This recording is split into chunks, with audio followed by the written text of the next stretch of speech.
días a todos, excelentísimas y ilustrísimas autoridades, queridos amigos todos.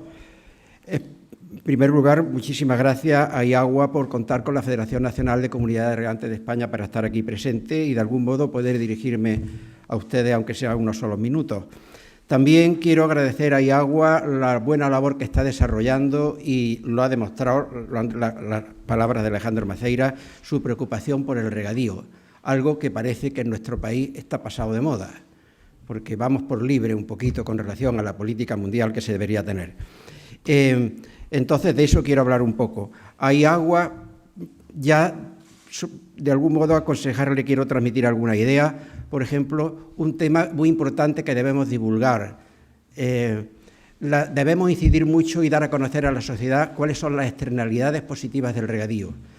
No solo la necesidad de producir alimentos, que lo ha explicado muy bien, que la productividad tiene que aumentar más de un 60% antes del año 2050 para alimentar a esa población mundial creciente, y eso es una realidad, y nos guste o no nos guste, los agricultores tendremos que ponernos las pilas y producir esos alimentos, porque esa producción va a estar basada en el regadío, también lo ha explicado él muy bien, por la productividad.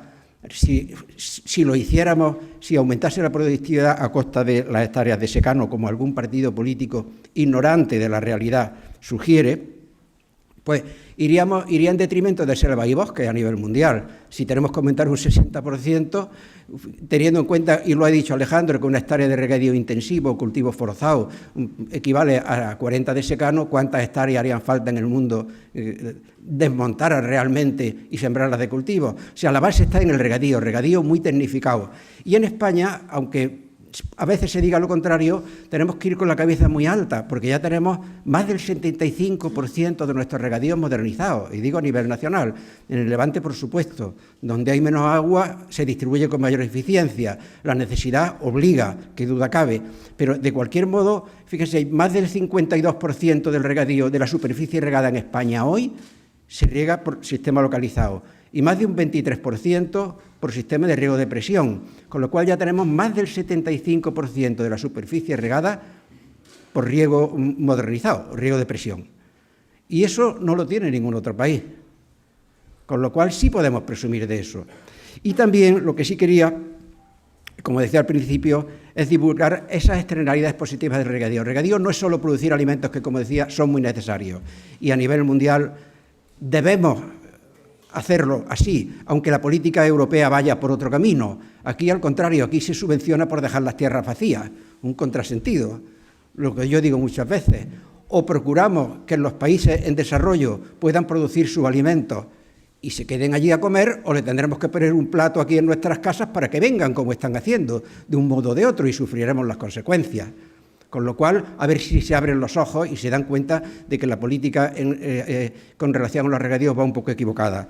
También las obras hidráulicas. Aquí no están de moda las obras hidráulicas, ahora en Europa, y entonces nos cuesta mucho sacar una obra adelante. Pues vivimos de las obras hidráulicas, vosotros lo sabéis, tanto de los embalses como de los trasvases.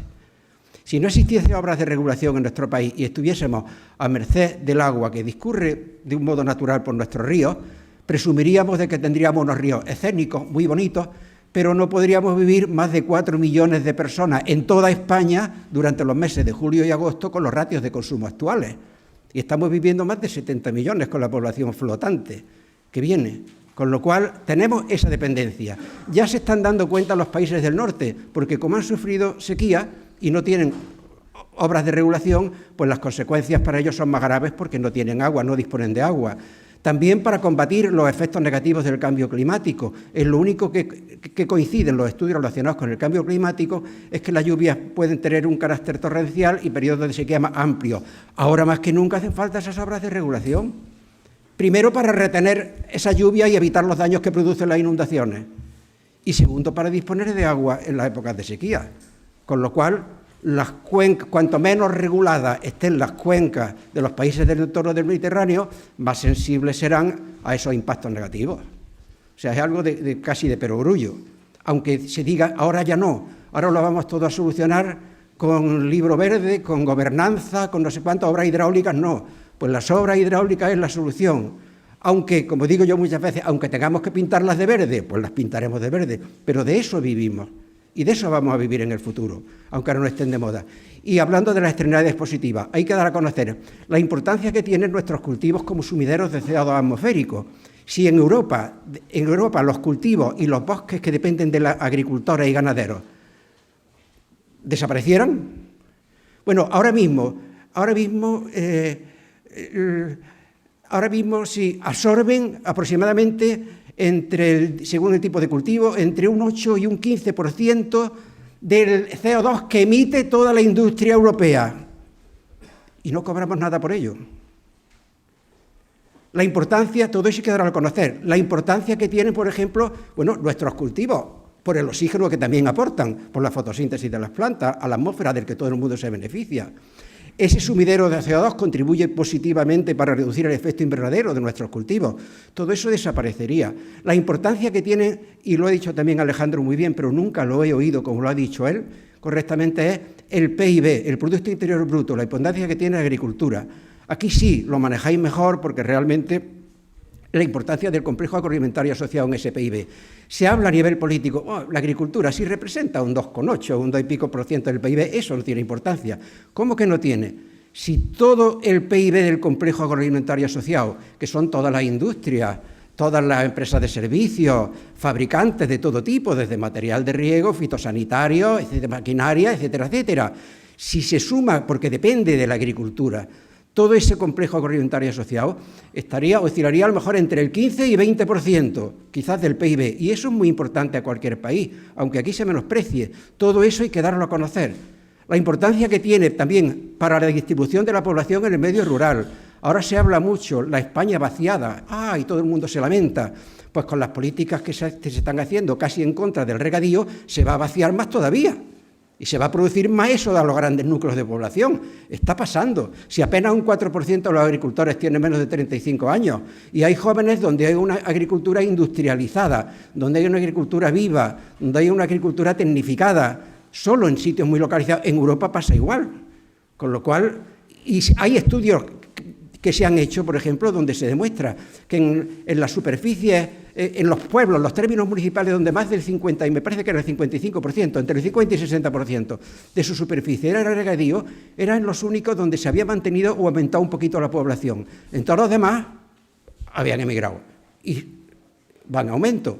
Con lo cual, también la importancia que tiene, por ejemplo, los regadíos como elementos paisajísticos. También, imaginaros una Ibiza sin un solo regadío, puro desierto, montañas más o menos bonitas, o cualquier zona, o aquí mismo, con 200 litros por metro cuadrado de agua. ¿Es que una zona regable abandonada se convierte en un vergel o en un bosque mediterráneo? Se convierte en un desierto o en el basurero de la ciudad más próxima, que es la realidad. Eso es lo que trae como consecuencia el abandono. Con lo cual, todo eso hay que divulgarlo. La productividad y la biodiversidad que hay, la diversidad de los cultivos en regadío. Va a haber más diversidad de regadío y una productividad mucho mayor. O sea, ocupando muy poco territorio se produce mucho más. Aquí parece que, como decía, en Europa se prima la no producción y, sin embargo, hay países, por ejemplo, como India o China. ¿Saben ustedes que llevan más de 80 millones de hectáreas compradas en Sudáfrica y parte en Sudamérica para producir alimentos para autoconsumo en este futuro próximo? ¿Quiénes son los equivocados? ¿Nosotros, restringiendo el regadío y restringiendo la agricultura, o ellos que están comprando tierras precisamente para producir? No para negociar y especular, sino para autoabastecerse. Hay que abrir los ojos. Y esa es la realidad. Por eso insisto que los medios de comunicación tienen mucha importancia y nosotros, los agricultores, tenemos que saber también transmitirlo para dar a conocer a la sociedad la realidad de nuestro regadío. Y otra cosa, el cambio climático es preocupante. A mí me preocupa mucho, yo lo transmito, tanto como el cambio climático o más, los caudales ecológicos y la fijación de los caudales ecológicos en nuestro país. De eso depende que tengamos o no tengamos agua. El fijar unos caudales ecológicos, ya de entrada hemos sido más papistas que el Papa, en el sentido que hemos fijado unos caudales ecológicos que la legislación europea no decía que hubiera que fijar esos caudales concretos. La legislación europea lo único que dice es que tenemos que mantener las masas de agua con calidad, y muy bien, y nosotros estamos de acuerdo y estamos dispuestos a que eso ocurra. El haber fijado unos caudales ecológicos, en muchos casos excesivos, y en el sentido de que muchos cauces de ríos que de un modo natural solo correría agua durante unos meses del año, se fijan unos caudales ecológicos para los 12 meses del año. Es inconcebible, por ejemplo, que agua abajo de un embalse se tenga que soltar agua solo para el caudal ecológico, más cantidad de la que entra por arriba, si es que entra alguna. Claro, entonces, en función de la fijación de esos caudales ecológicos, podemos provocar un cambio climático mucho más negativo para nosotros. Con lo cual, ahí sí que tenemos que estar ojo a visor, tenemos que estar muy al tanto, porque hoy día nos movemos no por una política realmente basada en estudios técnicos, sino ideológicos. Con lo cual, la universidad tiene mucho que hacer y que aportar para aclarar y dar esos datos, porque se emiten, se están haciendo muchos informes y muchos estudios, todos basados, como digo, en esa ideología, y ese no es el camino. Y no quiero seguir avanzando en este tema, pero la realidad es que ahora las políticas actuales, muchas veces, ahora se hacen las políticas relacionadas con el medio ambiente. Hasta no hace mucho tiempo, antes, realmente lo que consistía el medio ambiente era, las políticas iban enfocadas hacia mejorar el medio ambiente en beneficio del ser humano, lógicamente, para que el ser humano viviera mejor y las generaciones futuras pudieran beber mejor. Ahora no. Ahora, muchas veces, este tipo de ideologías lo que intentan defender es un medio ambiente sin el ser humano. El ser humano, una plaga más, un consumidor más, que puede haber muchos, pocos, tal. Entonces, claro, los intereses son muy diferentes.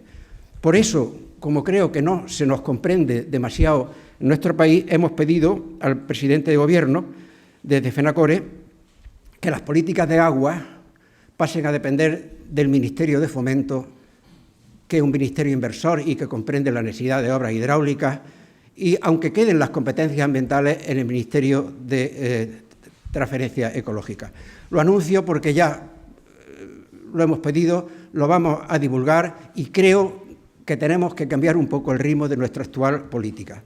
Muchas gracias a todos por su atención.